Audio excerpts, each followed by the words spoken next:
team. This is a quick video tutorial explaining how your tender management solution works with an Odoo. A couple of things to note prior to starting with a tender. If we go into settings, we've auto created some email templates under technical, email templates. Just go and search tender. There it is there.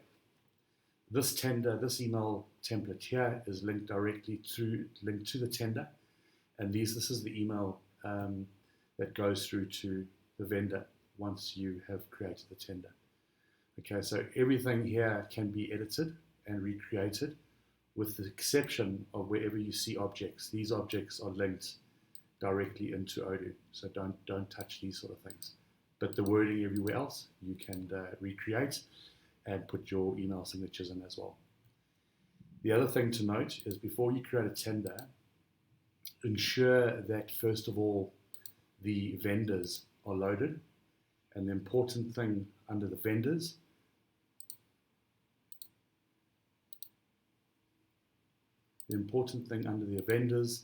is that the vendor name is created and there is an email address for the vendor.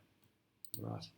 The second thing to note before loading any tenders is ensuring that the product that you are putting tenders out are actually loaded as products. All right. So let's get into the actual creating of a tender. If you open up the purchase application and you go through to orders, purchase tender, a couple of test tenders that I've already created but this is what you'll see and how the tiles create. So let's go ahead and create a brand new tender, and let's say that administrator from ProJunction is going to be handling this particular tender. The vendors, I'm just going to select a couple of random vendors, and these are just a whole bunch of vendors that have just been created in this database for test purposes. I'm just going to load a few so that you can see what it looks like. All right, we go ahead and put a tender deadline here. So it closes on the 28th at 16:56. Happy with that. You can change the times if you want to do that. The company here is obviously ProJunction. Now we go and add all the products. I'm just going to select random products here that have been captured already. So just go and stick in a few here. That seems to be enough. Quantities, let's update these. 1,000 there. And we want 20,000 there. And a quote for 2,000 there. And a quote for 50,000. Cool, happy with that. Once we're happy with this tender is now going to send off an email automatically through to all these partners, all these vendors here, and it's going to be sending an email to each of them with a URL link to your website where they will be loading their tender documents and pricing. In addition to that, they'll also receive a token, which I'll take you through now. We're happy with this, we're going to save it, and as soon as we press confirm, this tender is now live and it goes out. So let's confirm that. Right, just to show you, obviously there's no email setting set on this particular database, so the emails won't go off. However, we can go into the emails and go and check the emails if they have gone. Yep, here they are. They're all in the queue waiting to go, and there are all the 6 emails ready to go. So I'm just going to open one of them.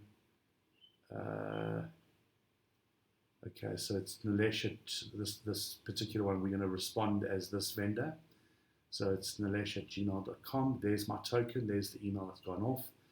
There's my token there. If I just copy that token, the actual vendor in his email will receive this URL here.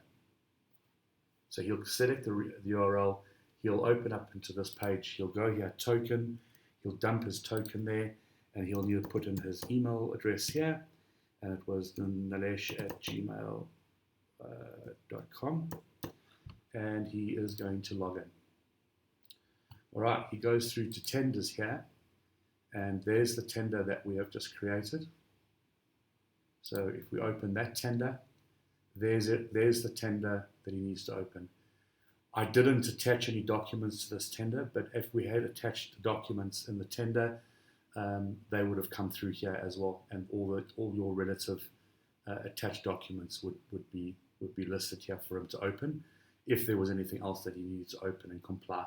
So in essence, if there was a RFQ checklist in terms of providing your tax clearance certificates, your company reg number, your BE certificates, and so forth, all that would come through here. Okay, so we have notes and comments, so that they're able to apply some notes here, and they're able to apply their relative rates. I'm not going to apply comments for all. I'm just going to put the rates in here quickly, so we can see how that works. Cool. We can update the bid. We can edit the bid as the vendor and type in a few notes here. Also, I forgot to attach my paperwork, so I'm just going to attach my paperwork here. Yeah, that's cool. Let's just attach that.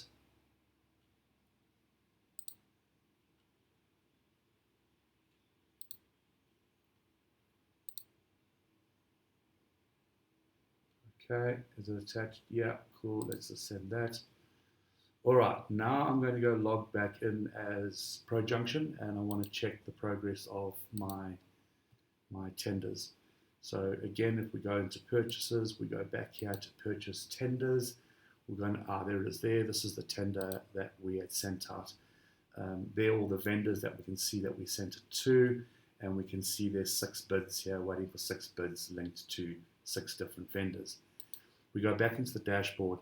These 2 buttons here, this one here, if you go RFQ updated, that shows you the vendors that have already submitted, and you're able to go into that.